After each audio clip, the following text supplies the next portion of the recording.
Video చూస్తే కామారెడ్డి జిల్లా జుక్కల్ నియోజకవర్గంలోని వాడి గ్రామంలో మౌలిక సదుపాయాల లేమిపై విమర్శలు వ్యక్తమవుతున్నాయి. స్వాతంత్రం వచ్చి దాదాపు 8 దశాబ్దాలు గడిచిన గ్రామానికి ఇప్పటికీ సరైన రహదారి లేక ప్రజలు తీవ్ర ఇబ్బందులు ఎదుర్కొంటున్నారని జైరాబాద్ పార్లమెంటు స్థానానికి పోటీ చేసిన అభ్యర్థి రాజు ఆరోపించారు. ఎన్నికల సమయంలో నాయకులు రోడ్లు వంతెన నిర్మిస్తామని హామీలు ఇచ్చి గెలిచిన తర్వాత గ్రామాన్ని పట్టించుకోవడం లేదని అన్నారు. అనారోగ్యానికి గురైన వారిని ఇప్పటికే ఎడ్లపట్టిపై ఆసుపత్రికి తరలించే పరిస్థితి నెలకొని ఉందని వాడి గ్రామ సమస్యలు వెంటనే పరిష్కరించాలని డిమాండ్ చేశారు. నుంచి ఎవరు కూడా బయటికి వెళ్తారా కాక? పెద్ద వర్షం పడితే మీ పరిస్థితిలో ఘోరం కదా.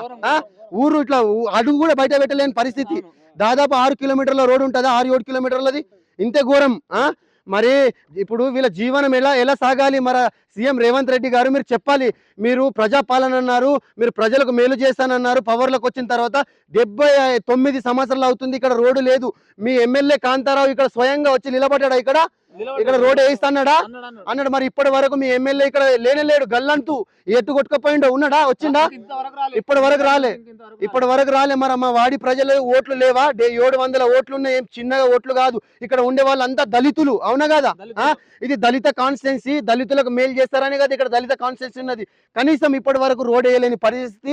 సీఎం రేవంత్ రెడ్డి గారు మరి మీకు వేడుకుంటున్నాం, మా యొక్క ప్రజలకు, మా వాడి లింబూరు ప్రజలకు తొందరలోనే మీ ఎమ్మెల్యే గారు రోడ్ వేయించాలని మేము వేడుకుంటున్నాము. చెట్టు మీద కొంగ రేవంత్ రెడ్డి దొంగ, చెట్టు మీద కొంగ. గట్టిగానండి, ఏం భయపడదు. చెట్టు మీద కొంగ. ఎందుకు దొంగ అంటున్నామంటే మీ ఎమ్మెల్యే గారు పని చేస్తే దొంగ అనాల్సిన పరిస్థితి మాకెందుకు వస్తుంది? మీకు ఇక్కడ ఇప్పుడు ఈ వీడియో మీ దృష్టికి చేరి ఇక్కడ రోడ్ అయితే మీకు రేపు మీ విగ్రహం ఇక్కడ కట్టించుకోమాయే. రేవంత్ రెడ్డి గారి విగ్రహం పెట్టించుకుంటాం మేము ఇక్కడ. మా ప్రజలకు కావాల్సింది మేము ప్రధాన డిమాండ్ మాకు రోడ్డు కావాలి. మాకు ఏ రాజకీయ నాయకునితో పని లేదు, ఏ రాజకీయ నాయకునితో అవసరం లేదు. మేము ఏ పార్టీ వాళ్ళు కాదు. ఇక్కడ ఉన్న మీరు ఏ పార్టీ వల్ల? నేను ఏ పార్టీ వాడిని కాను, వాళ్ళు ఏ పార్టీ, ఎవరు ఏ పార్టీ వాళ్ళు కాదు. మా గ్రామానికి సమస్య ఉంది. గత 79 సంవత్సరాల నుంచి ఇదే పరిస్థితి గ్రామానికి. కావాలన్నా రేవంత్ రెడ్డి గారు మీకు దండం పెట్టి మీకు కాలు మొక్కి మేము అడుగుతున్నాం, మా ప్రజలకు రోడ్ వేయించండి. మా చిన్న పిల్లలు కొట్టుకపోయే పరిస్థితి. ఇందులో వర్షం పడితే కొట్టుకపోతారు లేదా?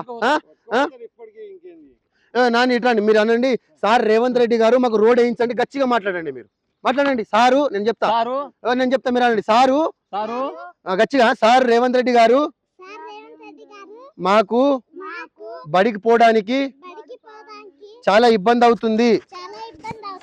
వాగొస్తే మేము అందులో కొట్టుకుపోయే పరిస్థితి. మా ఊర్లో చిన్న దౌకాన కూడా లేదు. ఎవరైనా వృద్ధులు, రోగస్తులు ఏమైనా పెద్ద ఆరోగ్యం ఖరాబ్ ఉంటే మా ఊర్లోనే చనిపోయిన పరిస్థితి. ఏమైనా పెద్ద ఆరోగ్యం ఖరాబ్ ఉంటే మా ఊర్లోనే చనిపోయే పరిస్థితి. ఇక్కడ అంబులెన్స్ కూడా రాదు. దయచేసి మా ప్రజలకు మీరు వెంటనే రోడ్డు వేయించాలని విజ్ఞప్తి చేస్తున్నాం. అయ్యా ఎమ్మెల్యే, మీరు కూడా మా గ్రామానికి వచ్చిపోయారు.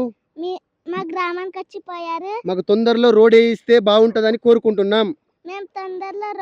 రోడ్ వేయిస్తే బాగుంటదని కోరుకుంటున్నాం. చూడండి, మరి కాంతారావు గారు చిన్న పిల్లలు కూడా ఈ సీఎం గారికి, కాంతారావు గారికి వేడుకుంటున్నారు వాళ్ళకి రోడ్డు కావాలని. ఈ పిల్లల ముఖం చూసానే ఈ ప్రజలకు రోడ్ వేయించాలని కోరుకుంటున్నా. జై హింద్. థ్యాంక్ యూ మీ అందరికి.